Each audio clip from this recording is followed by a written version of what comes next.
In the warm Caribbean Sea, where bright blue water meets volcanic shores, lies an island that looks like paradise. But under the beautiful surface beats the heart of a real place, with real people living their own way. This is Puerto Rico, far from the mainland, with its own rhythm, its own problems, its own reasons for being home. Nearly every family here has relatives living in Florida, New York, or Texas. This back-and-forth travel is called the Guagua area, the Airbus. Money problems force smart young people to leave. The electricity goes out all the time. Hurricanes come every year, yet people stay. Why? It's not about beaches or pretty sunsets. It's about belonging. About neighbors who become family. About music and food that aren't just fun, but who you are. Today, we're showing what it really means to call this island home. The day in Puerto Rico starts with the smell of coffee. Not regular coffee, strong, dark, sweet café con leche that wakes up the whole island. In cities, traffic builds steadily. Cars and buses create the morning song. But in the neighborhoods, something different happens. The local panadera, the bakery, opens first. People gather for fresh, warm bread and sweet pastries. This isn't just a place to buy food. It's where news gets shared, where people talk politics and last night's baseball game, where the community starts each day together. Life here happens close together. Neighbors aren't strangers, they're extended family. Doors stay open. The line between your home and the street disappears. You see beautiful houses next to old ones, showing tropical decay. Puerto Rican flags hang from balconies. Small religious shrines sit in front yards. Children play in the streets while the whole block watches them. A quick conversation easily becomes a shared meal. But at the center of it all sits something even more powerful than neighborhood bonds. Family is the undisputed center of Puerto Rican life. Across the island's neighborhoods, you see the proof everywhere, multiple generations living in the same house or clustered on the same street. Colorful homes spread across hillsides where grandparents, parents, and children share their daily lives. Sunday is a sacred family day. The smoke of roasting pork drifts through residential streets. Inside homes across the island, uncles play passionate domino games on porches, tiles slapping rhythmically on wooden tables. Aunts and cousins fill living rooms with conversation and laughter. The abuela grandmother rules over kitchens that smell of garlic and sofrito. These gatherings are loud, joyful, and life-affirming. They reinforce the bonds holding society together. The grandmother keeps knowledge, recipes, and traditions alive. Her kitchen becomes the heart of the home, and Sunday dinner becomes the heartbeat of the week. But family gatherings need their own language, the sounds and rhythms that give Puerto Rican identity its soul. Step into any Puerto Rican neighborhood, and culture surrounds you immediately. This isn't old heritage preserved in museums, it's Tano, Spanish, and African roots living and breathing in every corner of daily life. Listen to conversations flowing in Spanish, filled with island rhythms and expressions you won't hear anywhere else. Walk through residential streets, and music pours from open windows and doorways, the beat of salsa. Folk melodies played on the cuatro, the island's national string instrument. The infectious rhythms of bomba and plena that turn any gathering into a celebration. Watch a bomba performance, and you're seeing African heritage come alive, call and response between drummer and dancer, a form of expression and resistance still practiced with passion. Music and dance here aren't entertainment. Their identity made visible. People call themselves Boricua with great pride, a word from the original Tano name, connecting them to a heritage older than any colonial power. But this proud cultural identity exists within a political reality that creates daily contradictions most visitors never see. Across Puerto Rico, people live inside a contradiction that shapes every conversation, every holiday, every sense of self. They are U.S. citizens who cannot vote for president. They carry American passports but have no voice in Congress. In stores throughout the island, transactions happen in U.S. dollars while conversations flow in Spanish. Television screens show NFL games, but the rhythm of life beats to a Caribbean drum that mainland America has never learned to hear. Thanksgiving dinner here smells of roasted pork instead of turkey, seasoned with sofrito and island spices that would puzzle a family in Kansas. Then comes Christmas, not the brief December celebration of the mainland, but one of the world's longest holiday seasons, stretching from November through January, with parandas and Three Kings Day traditions found nowhere else in American territory. This political duality creates passionate dinner table debates that divide families and define elections. Statehood, independence, or maintaining the current Commonwealth status, each choice carries the weight of identity itself. But beneath these political complexities lies the daily challenge of building economic life on an island caught between two worlds. The economy of Puerto Rico works on two different levels. In big factories across the island, medicine companies and medical device makers work with American business efficiency. But step into any neighborhood and you discover the real economic heartbeat: family businesses that have survived for generations. The corner store where everyone buys on credit. The local restaurant serves daily lunch specials. The car repair shop where your reputation is everything. These small businesses reflect a culture of hard work and making your own way that comes from necessity. Next to these official businesses runs something more important: the informal network that keeps families going. The man selling fresh coconuts from his truck on winding mountain roads. The woman making pasteles in her home kitchen during Christmas. The handyman whose business card is just his good reputation.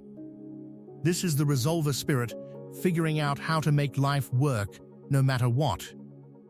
But there's another language that holds this economy together: the food that turns daily survival into family celebration.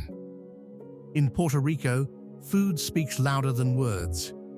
It's the centerpiece of every celebration, comfort during tough times, and the anchor of daily life. The cuisine tells the island's history through taste: a delicious blend of Spanish, African, and Tano influences known as cocina criolla. Plantains rule every kitchen, prepared in countless ways. Fried as crispy tostones, sweet as golden maduros, or mashed with garlic and pork cracklings into mofongo. The sound of the wooden pestle pounding against the piln becomes one of the most familiar sounds of island life. Rice and beans, arroz con habichuelas, form the humble foundation of every Puerto Rican meal. Arroz con gandules, rice with pigeon peas, appears at every holiday and family gathering. The secret behind everything is sofrito, a fragrant base of sorted onions, garlic, peppers, and herbs. When sofrito hits a hot pan, that aroma becomes the smell of home for millions of Boricuas. But beyond the kitchen windows lies the natural world that shapes every aspect of island life. The natural world shapes every aspect of life in Puerto Rico. The landscape isn't distant scenery, it actively participates in daily life. The island packs remarkable diversity into a small space, dominated by the Cordillera Central, a spine of green peaks creating a rugged interior. Here sits El Yunque, the only tropical rainforest in the U.S. National Forest System, a world of thick vegetation, cascading waterfalls, and the distinctive two-note call of the native cuckoo frog. This tiny creature's nightly song becomes the unofficial anthem of Puerto Rican nights. Yet drive southwest near Gunica, and discover a completely different world: subtropical dry forest filled with cacti and scrubland. In the north around Arecibo, limestone hills called mogotes create dramatic, otherworldly terrain. For many families, life centers on the coast. Beaches become public parks where multiple generations gather under tents, fire up grills, and play music from speakers. The ocean relationship runs deep and personal.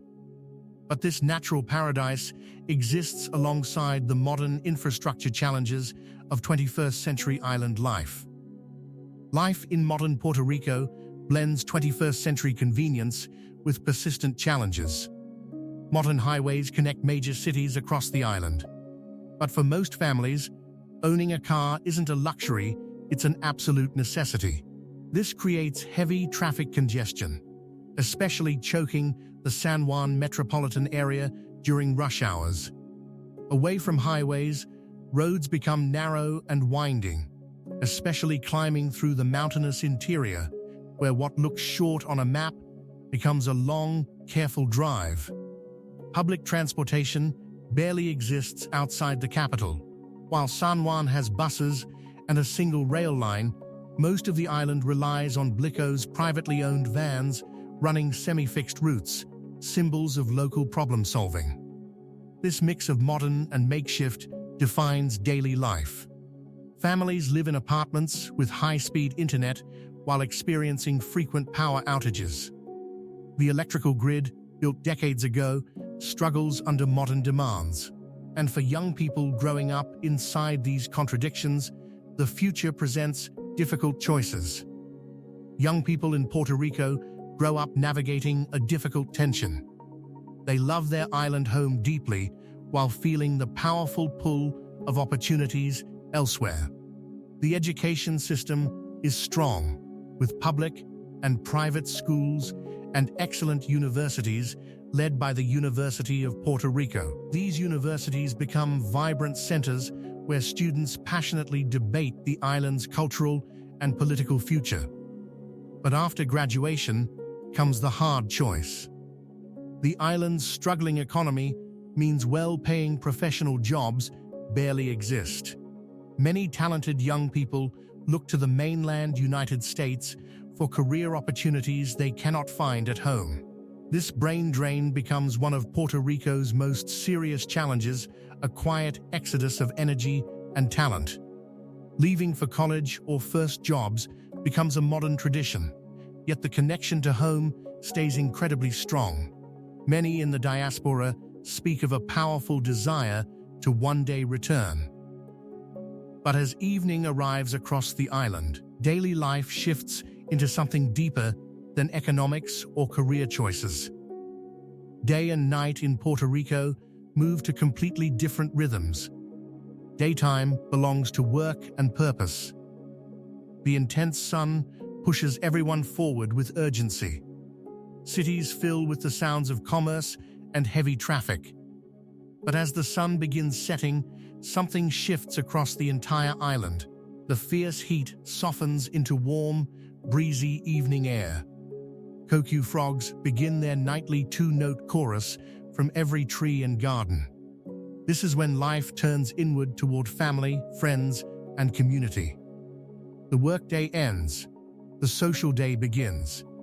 People return to neighborhoods, and streets come alive. Neighbors gather on porches. Children play outside while adults talk and laugh. The evening becomes connection time, large family dinners, anchoring the week, or gathering at local bars to watch baseball games. On weekends, many practice chinchorreo, leisurely road trips hopping between small rustic roadside bars. The night's quiet isn't silence. It's a gentle, communal hum that wraps the island in belonging. And this belonging reveals the deeper truth about why people choose to stay. Puerto Rico exists in constant negotiation between past and future, between Caribbean soul and American reality, between breathtaking beauty and serious challenges. The infrastructure struggles, the economy strains, power outages happen regularly, yet people stay. They don't stay because life is easy. They stay because belonging isn't easy to find elsewhere. They stay because home isn't a location, but a feeling. Because being known and valued matters more than individual success. To be Boricua is to be resilient, to find joy in struggle, to celebrate life with passion. This spirit, this deep love for their island, becomes the true foundation of Puerto Rican life. Life in Puerto Rico continues. The Panadera opens each morning. Families gather each Sunday. Music plays each evening. Cuckoo frogs sing each night. People wake and choose to stay, not because it's easy, but because home is worth the difficulty. Which part moved you most?